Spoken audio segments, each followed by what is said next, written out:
Hello and welcome back to the Countering Climate Skepticism podcast, the podcast where we discuss and counter the arguments given by climate change skeptics and deniers. This podcast will explain why climate change really is happening and why it is a big deal. If you are already convinced of that, we aim to provide you with the facts and evidence to challenge any climate denial arguments you might come across. My name is John Rainier and I am joined by my co-host Mark Prosser. It's been a while since we last released an episode. We took a hiatus as Mark has been finishing his climate science PhD. How's that been going, Mark? Not too pleasant, to be honest, John, but I can see the end. The end is near. The end of this month, I submit. So, I'll be pleased when that's in. Oh, awesome. Well, all the best of luck with that. Thank you. I will need some luck. I can't imagine finishing anything that epic. Yeah, it's a massive undertaking. Yeah, it's been a long time in the works, but hopefully it should be good once it's submitted. Yeah. So this week we're going to deal with the fifth level of the Ziggurat of denial. John, just before we go into this, I have an apology to make for a mistake that I made in the last episode, and one of my friends who was listening pointed it out. But basically, I think I said groups like Extinction Rebellion throwing soup over portraits or something like that, and I kind of, thinking back, I know this is wrong. Because it's not Extinction Rebellion who did that. It was a group called Just Stop Oil. And so my friend was understandably annoyed that, I didn't know the difference between the two groups, but I do. And so anyway, just that was a mistake. So I just thought I'd flag that up there. Sorry, launch into the episode. No, that's definitely something worth clarifying. Yeah, so this week we are going to deal with the fifth level of the Ziggurat of denial. If you want to know more about what the Ziggurat is, we have an early episode devoted to what that means. But essentially, it's the different levels of climate denial arguments. And the fifth level is the argument that if the benefits don't outweigh the disadvantages, then technology should be able to fix the problems as they arise. So stepping on to the upper levels like we are now, the levels 5 and 6, these upper levels are quite different in nature to the lower levels like 1 and 2 and 3 and 4, which we've covered in previous episodes. The lower levels are what we like to call the batshit crazy denial levels. So, for example, the arguments that are very easily proven as totally false and can be refuted by scientific knowledge. So the idea that the Earth isn't warming, yes it is. The idea that, well, if it is warming, it's caused by the sun. Well, actually, the current global warming that we're seeing is not increasing because of the sun. So feel free to check back our earlier episodes that go into more detail on those. Then you reach levels 3 and 4. So these are the arguments that the warming will be insignificant at level 3. And at level 4, the idea that the benefits of climate change outweigh the disadvantages. Statements which, although they have a tiny kernel of truth in them, they're still pretty crazy things to argue, as although there are some very slight advantages to climate change, especially at the lower levels of temperature increase, these are going to be massively outweighed by the disadvantages. So when you step up from levels 3 and 4 of climate denial, things become a little bit more open to interpretation and debatable. So, Mark, do you want to take us away then? Is technology going to save us from climate change? Well, John, it's not out of the realms of possibility that it might do so. However, if you're a techno-optimist who's blindly pinning their hopes on technology and technology alone to solve the climate crisis, well, I think that's distinctly unwise for various reasons that we'll go into later in the episode. In earlier episodes, we've defined climate change denial rather broadly to include any argument which tends to imply, okay, so we don't need to do anything then. If you take level 1, for example, there is no warming, then that is the implication that we don't have to do anything because there's no problem. But so too with this level 5 technology argument. If tech is going to save us, then surely we can just lie back and relax, right? And the fossil fuel industry will be totally down with as many people believing this techno-optimist argument as possible, because that means business as usual for them for longer.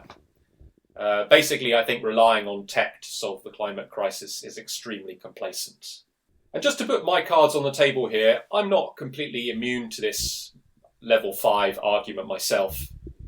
Or at least I bloody hope that tech gives us a massive helping hand with all of this.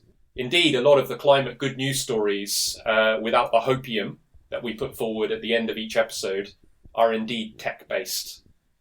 So are you and I inadvertently straying into denial territory here too, John? Yeah, I hope not. Yeah. One thing I can say is that I am certainly not down with the level 5 argument as stated, i.e. technology will solve the problems as they arise.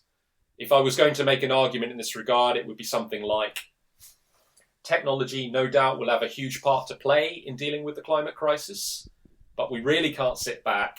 People need to be educated. Politicians, business leaders everywhere need to know their citizens and consumers care about the issue and have pressure applied to them. And we all need to do what we can to reduce our emissions where we can.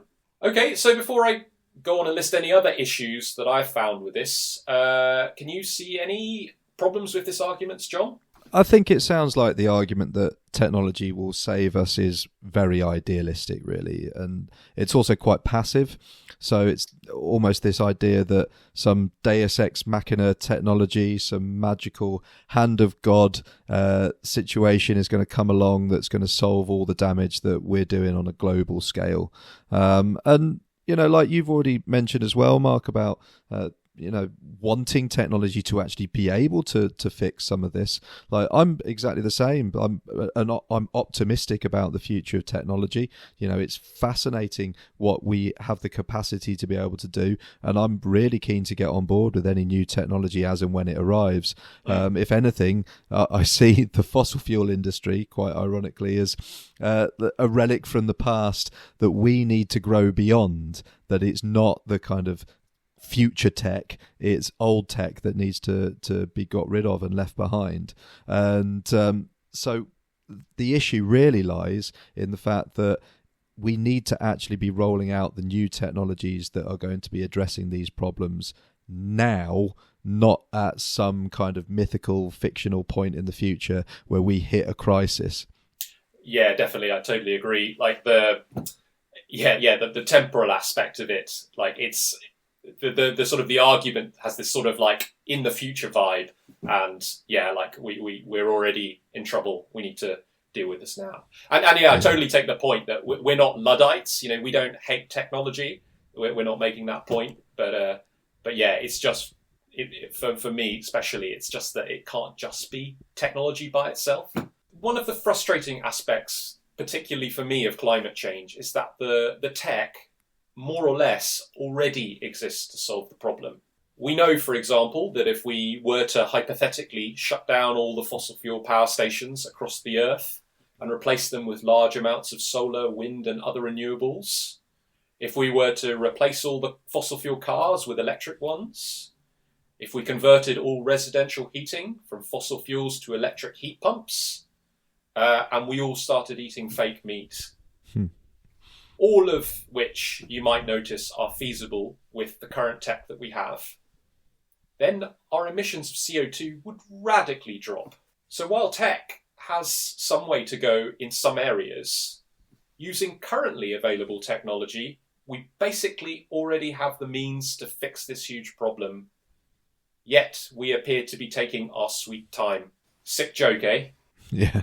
So what this should all tell you is that the difficulties we face with solving climate change aren't so much technological, for the most part, but are in fact political, economic and cultural. Political as in, how fast do we want this global energy transition to happen? Economic as in, how much are we willing to pay for it to happen? And cultural, are we prepared to make changes to limit the warming? For example, switching from meat to fake meat or something like that. If political will is weak and no one is willing to fork out any upfront money, then the fossil fuel industries will delay, the energy transition will be slow, and we will have to contend with more dangerous levels of warming. If we prioritise climate change, if there is political pressure and people take the subject seriously, the transition will happen faster. So to those who suggest that we can sit back, at best, I'd say that's naive. At worst, I'd say that's denial in disguise. Yeah, absolutely. And those three things that you mentioned there, the political, economic and cultural factors, they're so interlinked and interwoven. It's almost impossible to tease them apart and separate them. And something that I've been reading recently is around the argument of, is technological progress currently slowing? So, you know, a little bit of a history lesson. I can't help myself being a history teacher, but you're a history teacher after all. Yeah, absolutely. So since the agricultural revolution in the mid-1700s, we've seen exponentially rapid growth in technology, you know, beginning with kind of massive improvements in farming techniques and crop yields, and then moving over into the Industrial Revolution, which, you know, we in Britain led the way with.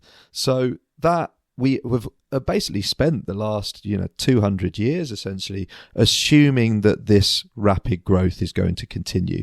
I read recently someone saying that our capacity to create a better future is limitless, and there are endless new ideas, inventions and technologies we can create. However, there's plenty of occasions when we seem to over-predict where we think we will be by a certain point. And I know these are kind of references from films, but and not kind of actually the front of science. But, when I was a kid watching Blade Runner, I was really, really excited about having my hover car. And, that was set in 2019. Like, where's my hover car? I want to be flying around futuristic LED lit cities in a cool hover car, and I can't do that yet. So we're quite far behind. And no matter what you might think about how shiny faced David Cameron is, I'm pretty certain he isn't actually a replicant. Right. And Terminator 2, that's set in 2029. Are we really only 5 years away from like AI Skynet, going to war with the humans? That might be famous last words, me saying that, but I don't think that's actually something that's going to happen in the next 5 years. So my point is really that we genuinely have a lot of belief about what we can achieve with technology, but something is getting in the way of that technology reaching that point. And I think some of that belief in endless, infinite progress is propagated by ideas like Moore's law, which is a very popular thing that's referred to. The idea that because it's been proven historically over the last 50 years, since the 70s or whatever, that circuit boards will double in power every 2 years. And that's basically been happening and has continued to happen, that this progress in that field has just continued to improve. But critics of that belief say, well, that's only limited to one field of technology, and it's a field of technology where there is significant investment.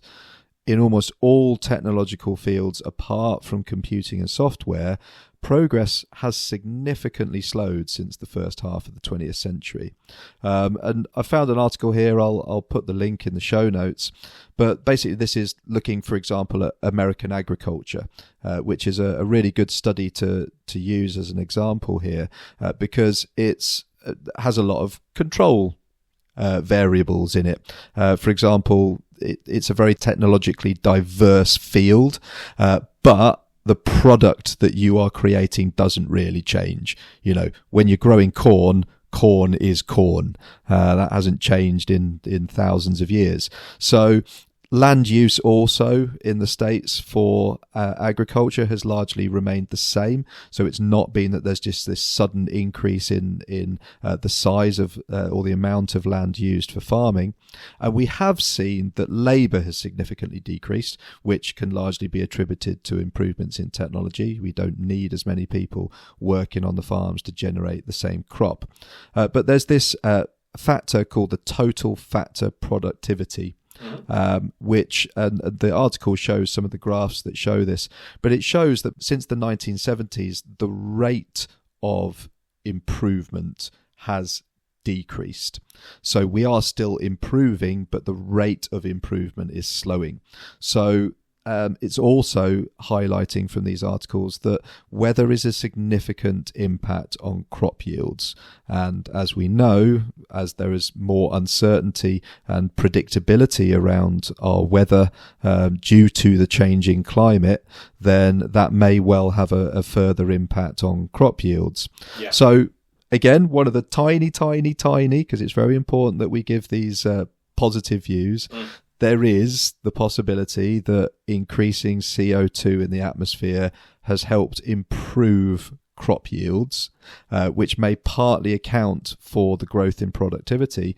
But this also, the idea that global warming may actually have a benefit to crop yields, actually then takes away from the argument that technology is going to save us, because that further highlights that if our rate of technological improvement is slowing, and if our crop yields are slowing in their productivity, and part of that can be down to increasing CO2 levels in the atmosphere, then actually our improvements in technology are helping us improve our crop yields far less. And climate change is going to have an even bigger impact on that. Yeah, there's a lot of interesting things in what you said there, John. It just reminded me when you started talking about Blade Runner and Terminator.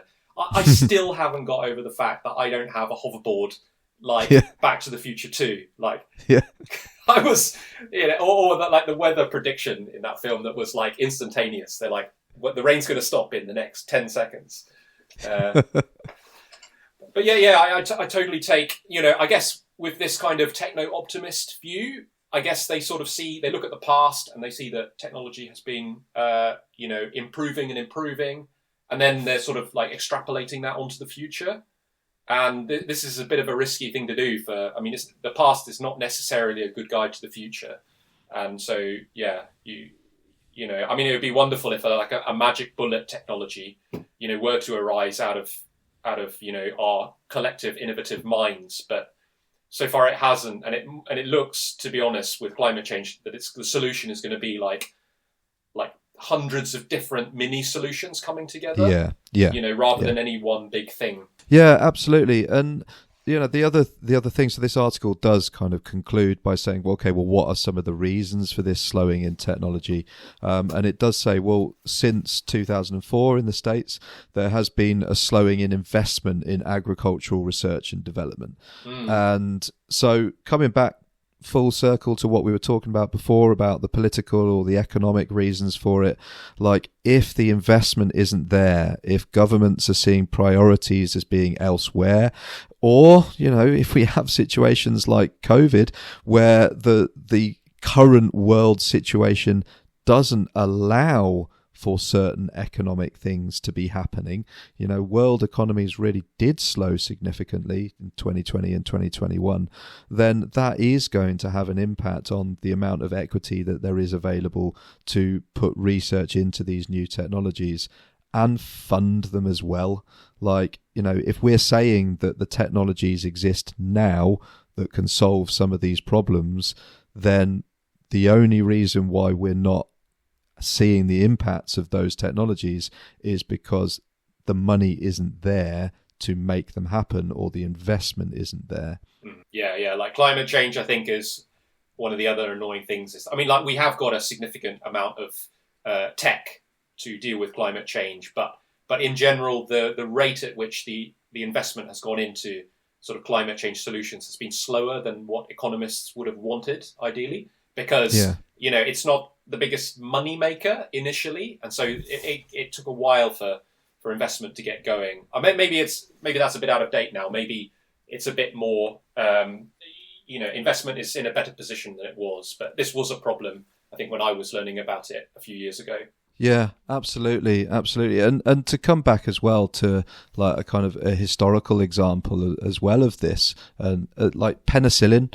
So Alexander Fleming invented penicillin in 1928. Yeah. And yet we didn't see suddenly this massive rollout of penicillin worldwide and having antibiotics readily available. Like, it wasn't until the middle of World War II when we had a massive crisis with people dying from infections in the war that then led to the American government investing very heavily in this technology in order to make it be able to be manufactured on a widespread scale. So we do see that, it really is the driving factor in these technologies being rolled out is governments making the decision to step in and invest in it. And that's really what is going to have to happen for these technologies to make the impact they need to make. Yes, that's right. So even just inventing a technology isn't enough. It then has to be scalable, and that requires an enormous push. So yeah, absolutely. So I'm going to move on now, and I think this is sort of related to what you were talking about earlier with this kind of like it's going to happen in the future type of vibe. Yeah. So it's a technology class called BECCS. That's BECCS. And it's a type of what's known as a negative emissions technology. So instead of emitting them, it basically sucks them in. So it's like carbon dioxide, it sucks that out of the atmosphere. Okay. So BECCS stands for bioenergy with carbon capture and storage.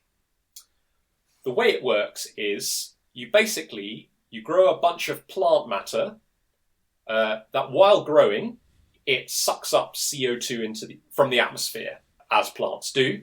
You then burn these plants and you get energy from that. So that's the bioenergy part of BECCS.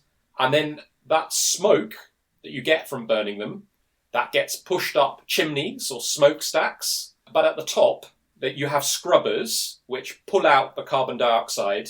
This gets captured and then pumped to some underground storage where it stays out of the atmosphere and doesn't contribute to climate change. Mm. And this whole process, if you do it, it basically acts to draw down carbon dioxide from the atmosphere. So it's pretty neat. Yeah. And then a separate negative emissions technology involves these things that look a bit like extractor fans or disembodied air conditioning units that you can put literally anywhere, and they will suck CO2 directly out of the atmosphere, wherever they are.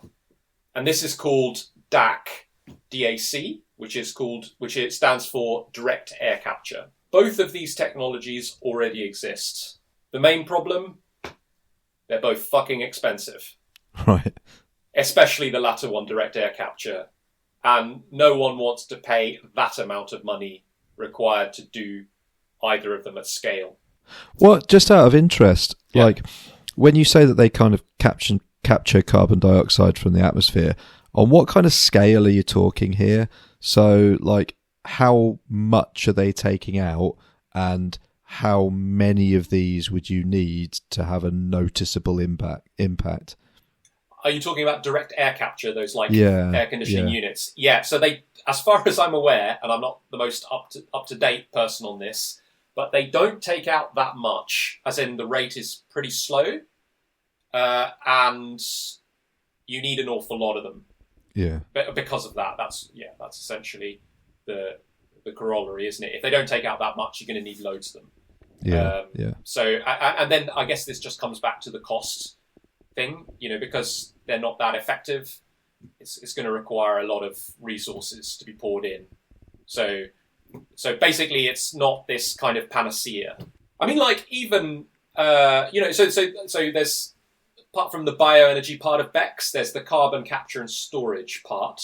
So even like mandating this carbon capture on the chimneys of fossil fuel power stations that we use to get our electricity, even this has not happened, because although it's a damn sight cheaper than the two negative emissions technologies I've just mentioned, it would raise the price of electricity for consumers. Yeah.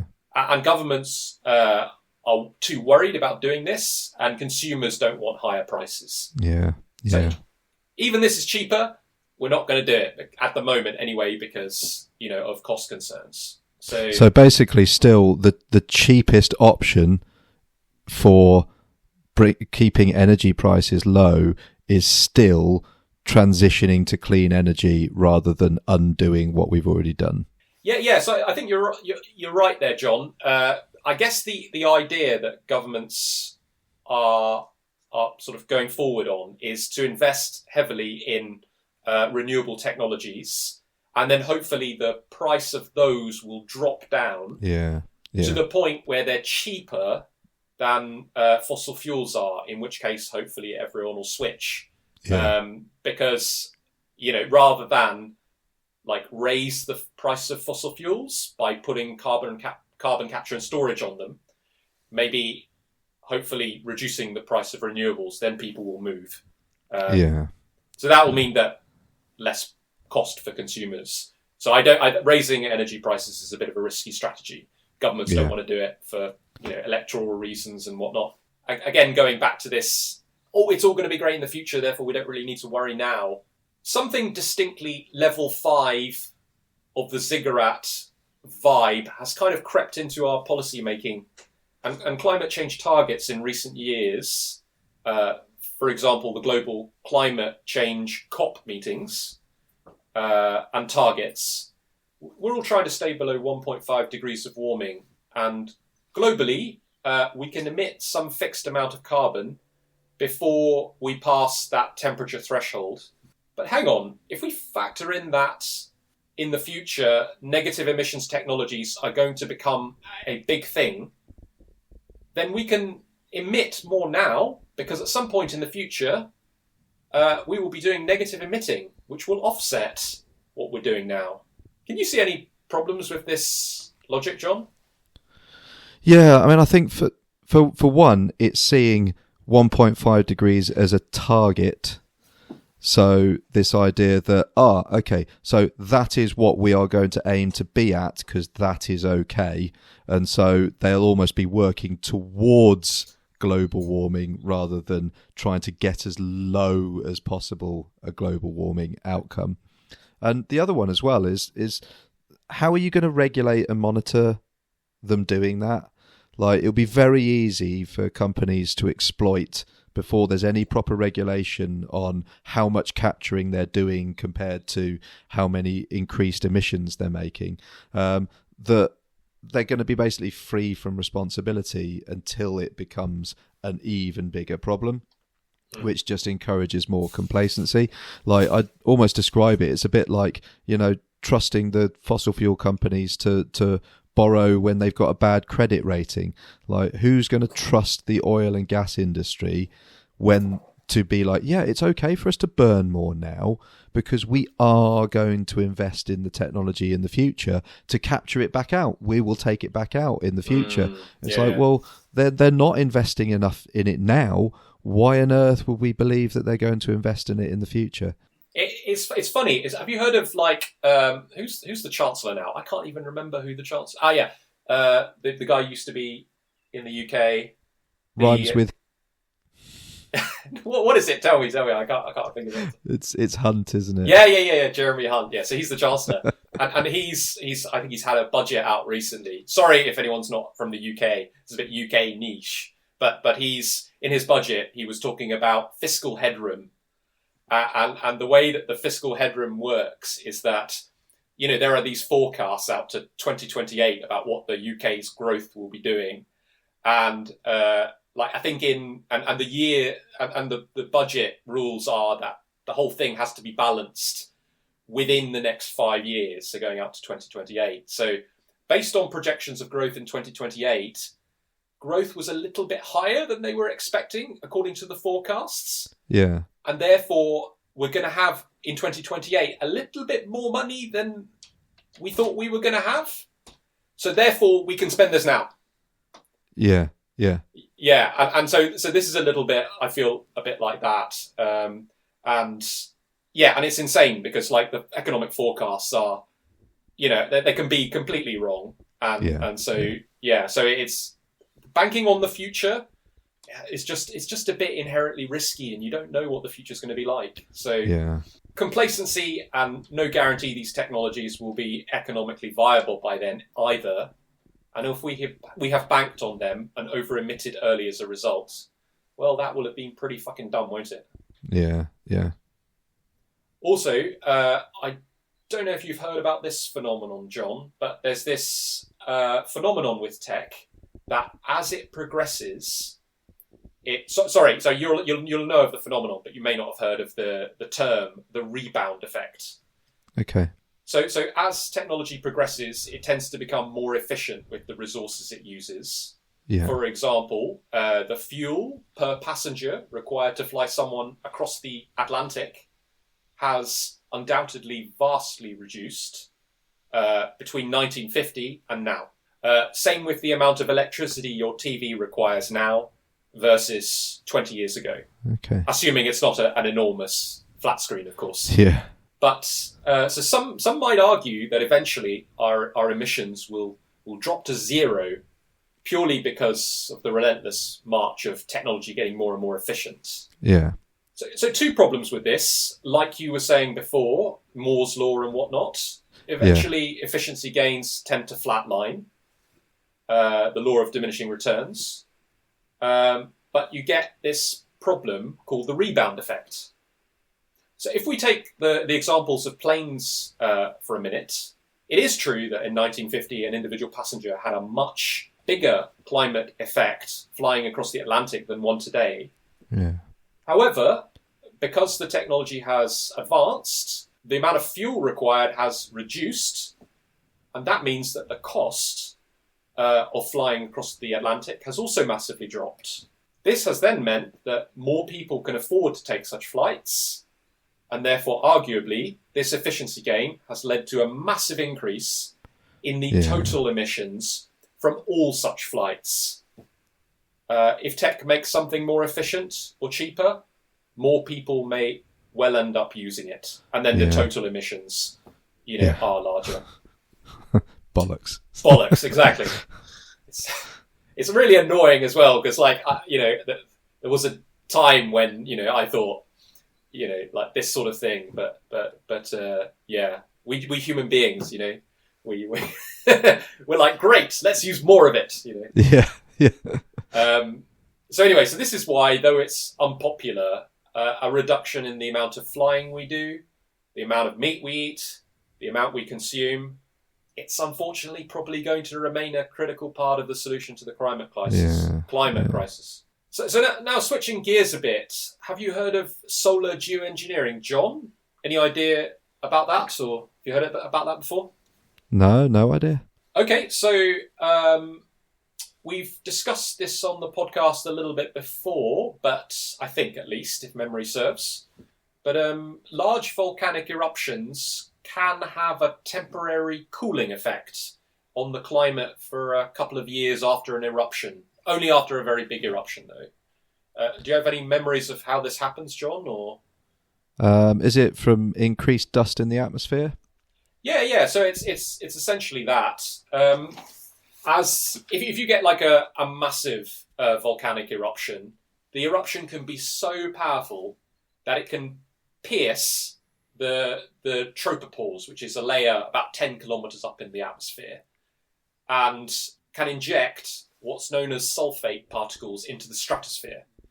Okay. Now, because there's no weather or rain to rain out these sulfate particles, they will then stay up there for quite a long time, maybe like a couple of years, and they will diffuse out around the whole of the global stratosphere.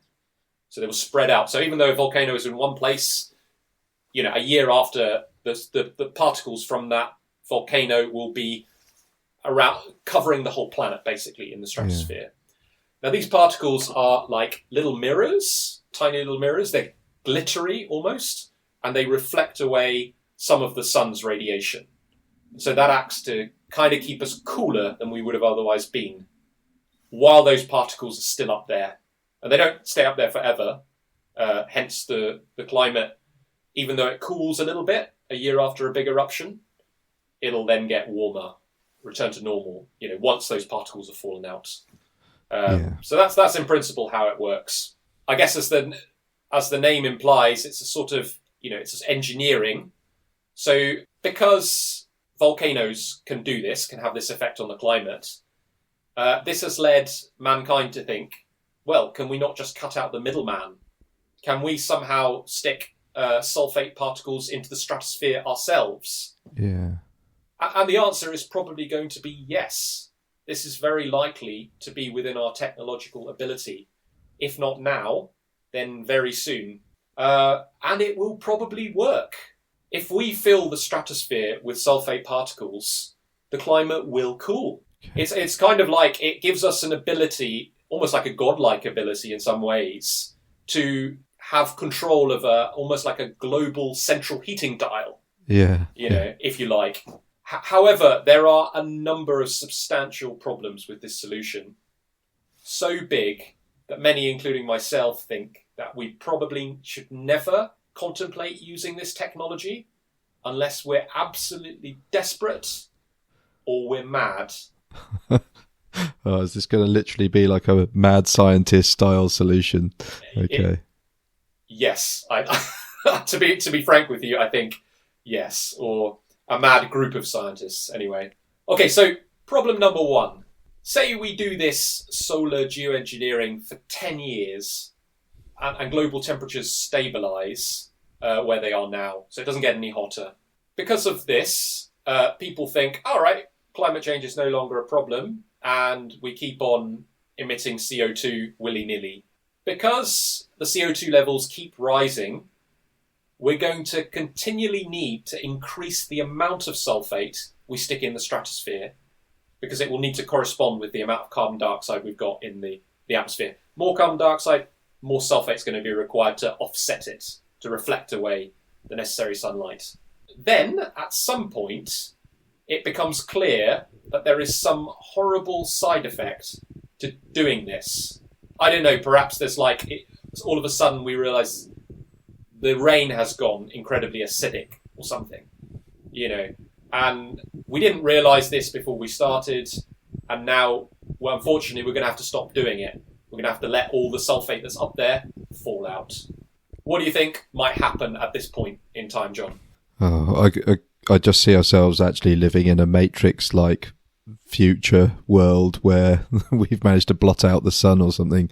And yeah, I can see it going very badly wrong if we are having such a big global impact with something that we can't undo as well.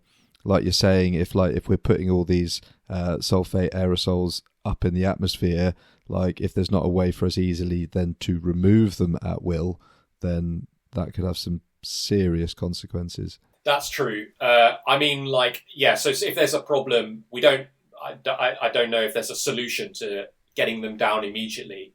But what's more of a problem is that because we've been increasing the CO2 level in the meantime, you know, the sulfate all falls out, say. Yeah. Now, the sun's going to basically notice that instead of having 420 parts per million, we've got maybe now 500 parts per million. Yeah. And we are then... Temperatures would rocket up.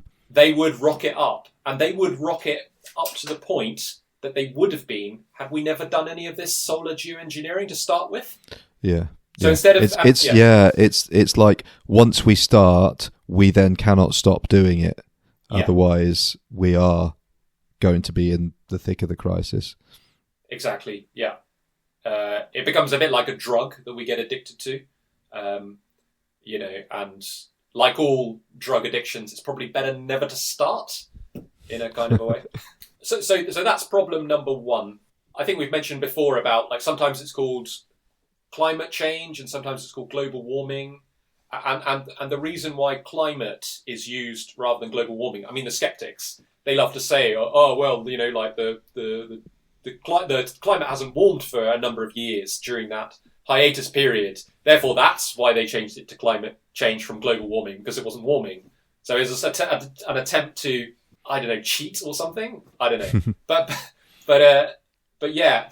one of the reasons why climate change is a useful term over global warming is that global warming only talks about the temperature, whereas climate encompasses all these different variables like, you know, the amount of rainfall.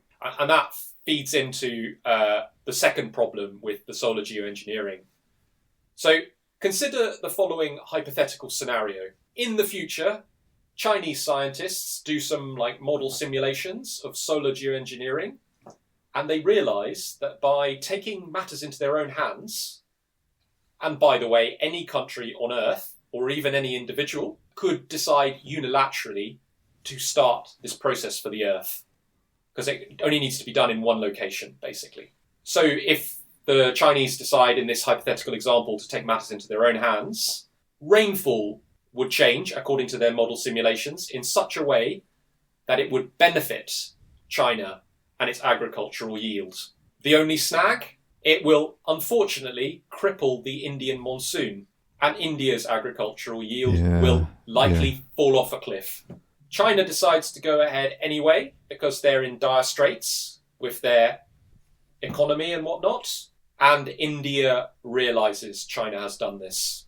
In a world of fractious international relations, does having such a technological option that will produce winners and losers, that any nation can initiate unilaterally, does that sound like a good thing? Or does it sound more like a curse? Definitely the latter. Yeah. The fact that it's not something that you can limit to an impact just on your own country means it's basically just more of the same problem affecting things on a global scale that's going to affect everyone else equally. Well, not equally, in fact. Yeah. It's like we've. I mean, like the fossil fuel thing. Okay, that was accidental. We're actually doing kind of an engineering on the Earth accidentally. But it's almost like to fix one engineering problem, we're going to rely on another one. So it just seems like you're almost using the problem as a form of a solution. So those are just two big problems with solar geoengineering. There are undoubtedly more, which I haven't mentioned. So true, tech may solve some problems as they arise, coming back to the Ziggurat argument, but it also may create other bigger unintended ones that it's less likely that tech will be able to solve. And just for fun, here's another angle. You can tell I'm a bit less optimistic about tech than you are, John, but fair enough. Many of us lust after the holy grail of nuclear fusion for humanity. You know fusion, John? Yeah, I think so. Correct me if I'm wrong, but so nuclear reactors currently use nuclear fission, which works by splitting the atom and sparking a controlled chain reaction. Nuclear fusion, that's it's what goes on in the sun, and it's the fusing of atoms together, which theoretically, as an energy source, would generate significantly more power and is more efficient. Am I right on that? Yeah, that's basically it. So it's a technology that we've been striving after, and it always somehow seems to be like 40 years in the future. Yeah, we've managed to do some fusion recently, haven't we? But the energy required to power up the lasers to do it was significantly more than the energy we got out. Yeah, it's always the way with fusion, like making it so that there's a net amount of energy released from it is always pretty hard. But I don't know, we might be getting there sometime soon, who knows? But in any event, if we manage to get fusion viable on a global scale, it would be a technology that would give us safe electricity, vast amounts of safe electricity, without generating the nasty nuclear waste that you get with fission. It would also solve water scarcity issues, because we could just use this vast amount of electricity to desalinate ocean water.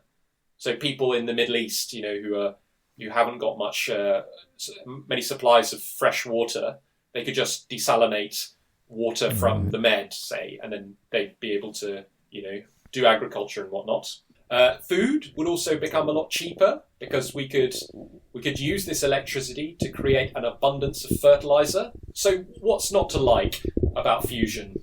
So when you heat your house, this heat, unfortunately, eventually ends up escaping through the walls and the ceiling. This heat is called waste heat. And with our current global energy usage from fossil fuels, I believe that waste heat itself is not big enough to significantly contribute to global warming. So we're not talking about the carbon dioxide associated with burning fossil fuels that then lead to a heating up of the planet. We're talking about if you burn a lump of coal. Yeah, the literal heat emitted from the burning. Yeah. Yeah, but I mean, if you can imagine, if you had enough coal, more than we have on planet Earth, and you were to burn it all, you could literally warm up the planet just from burning the large amount of energy. Right. So, I came across a while ago an argument on Twitter from a climate scientist, and I'll try and find it again and put it in the show notes. But it suggested that if humanity did manage to get fusion to work, and we were able to have this limitless energy, then the amount of energy we would likely use as a result, because again, the rebound effect, energy becomes cheaper, we'll just use more of it. Yeah. As a result of that, the waste heat from all this increased energy usage itself would start to result in global warming. Yeah, I know. It's just this is why I'm slightly pessimistic about technology in and of itself. There's always a snag. There's always some fucking unintended consequence. But yeah, different people have different opinions on this, so fair enough. But yeah, personally speaking, while I'm for tech, so this is a little conclusion here. While I'm for tech, I'm also in favour of behavioural changes alongside it and political pressure on governments and business. Yeah. I know tech will be a panacea in itself, religious zealot. Much as technology is cool and all that, maybe we just can't sit back and rely on it to save us, ingenious though it is. What do you think? No, I completely agree. I think the behavioural changes of people everywhere will go a long way towards preventing making things worse, like the adoption and support for an investment in technologies is how we're going to undo and prevent it in the future. And let's be honest, we just need the political outcomes of governments across the world so that we're not in a situation where we're continuing to make things worse. And I do appreciate how complex and how difficult a juggling act it is to be able to manage, government budgets in order to ensure that the lives of all people in your country are improving. It's definitely going to have a big impact on jobs in certain industries and things like that. But I think the sooner we start, the easier it will be for people across the world rather than leaving it until we have no choice and then we have to take more drastic actions, which will probably have a bigger impact on people. Yeah, exactly. Okay, so in summary then, the tech to solve the problem globally does already exist. We have also talked today about some of negative emissions technologies and the pros and the cons of using those technologies. We've looked at the idea of creating this technological headroom in emissions targets. We've talked about the fact that technology can lead to increased efficiencies in our energy use, but that can then cause a rebound, which means that our overall use of energy increases. We've also talked about the importance of making behavioural changes, and we've talked about solo geoengineering, whether it's a useful strategy or whether it's going to open up Pandora's box with further massive problems that might happen in the future. And also we've talked about fusion energy and whether that as a technology is going to be a panacea and a cure-all for our problems.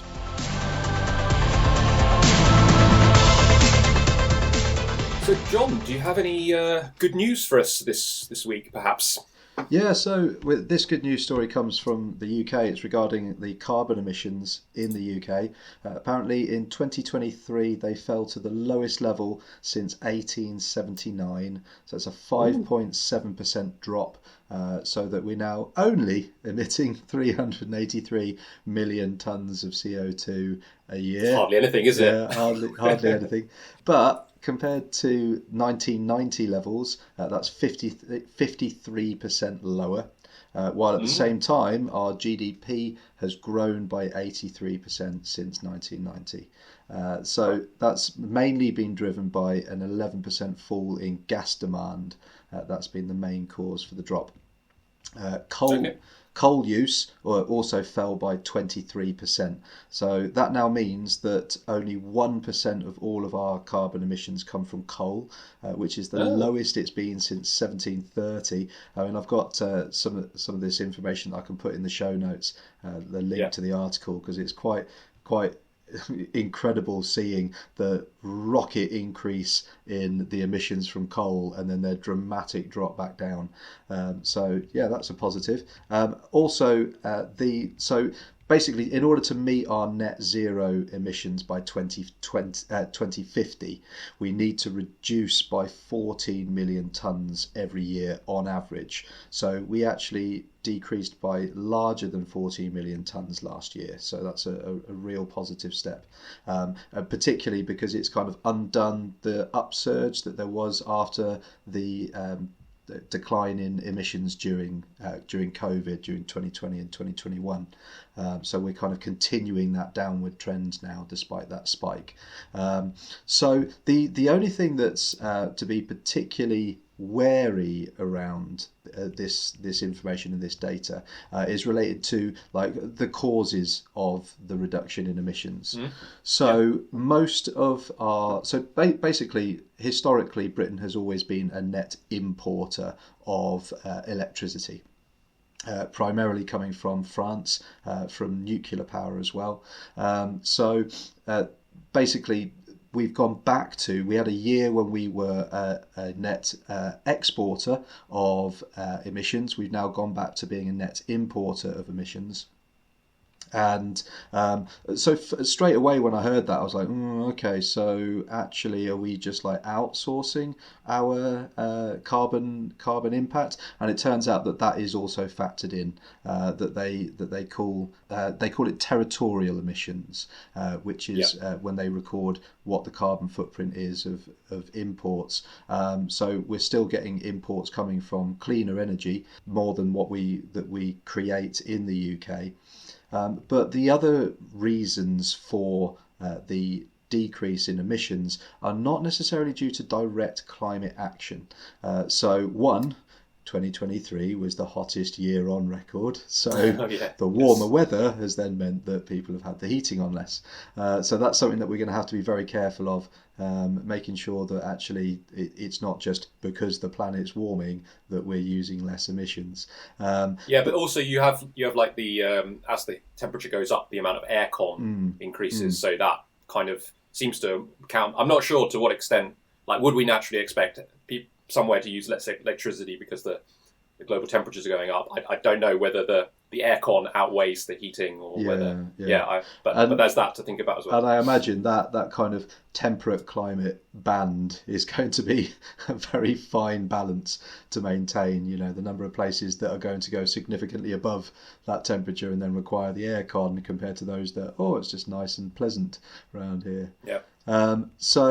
There's also been a small reduction due to increased wind and solar energy created, and also high prices of gas have fueled it as well. So like there's a lot of kind of the international situation that is the reason for these emissions, not directly conscious effort, but it does mean that it can be reduced, and therefore if we can reduce by such a significant amount, we need to just keep going with that. The two primary causes of our emissions now are, first of all, transport, so car emissions, flights, things like that, and second of all is heating buildings.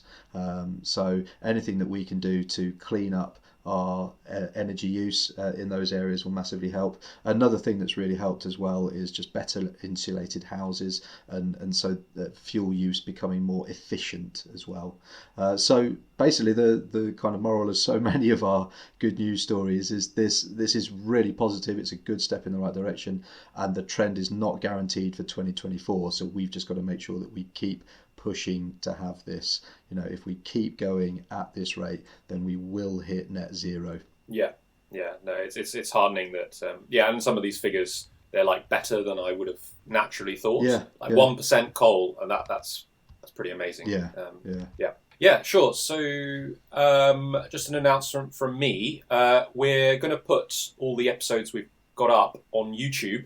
So we've secured a a YouTube handle, at Countering Climate Skepticism. And it's just really a secondary place where you can find our material if anyone is more YouTube inclined than podcast. I was going to upload the advert first, but apparently you can't just directly upload audio files, so you need to convert them to video first. But yeah, shortly you'll find our material up on that YouTube channel at Countering Climate Skepticism. Cool.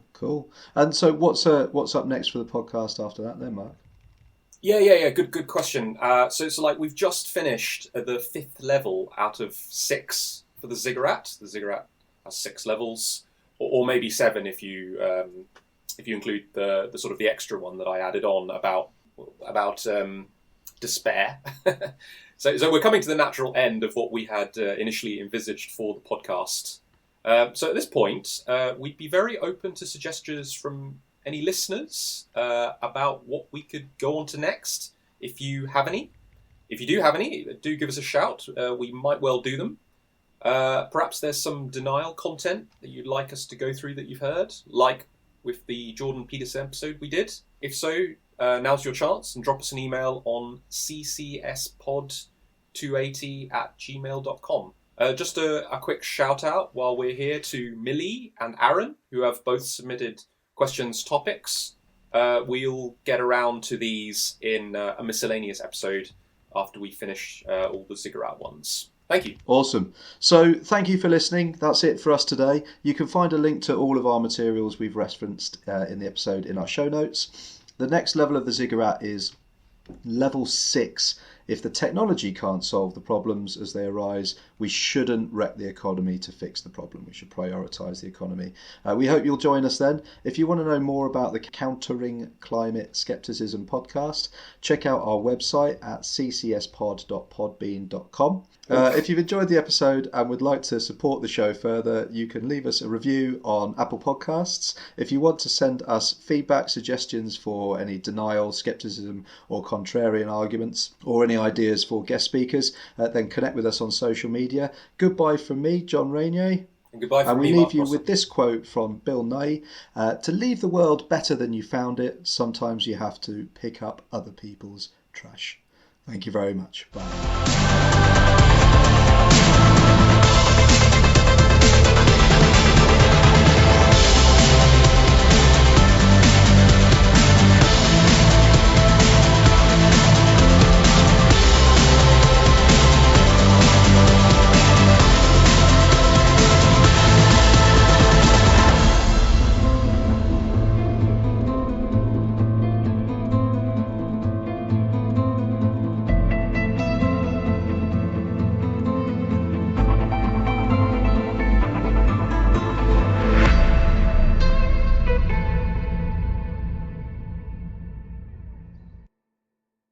My name is John Rainier.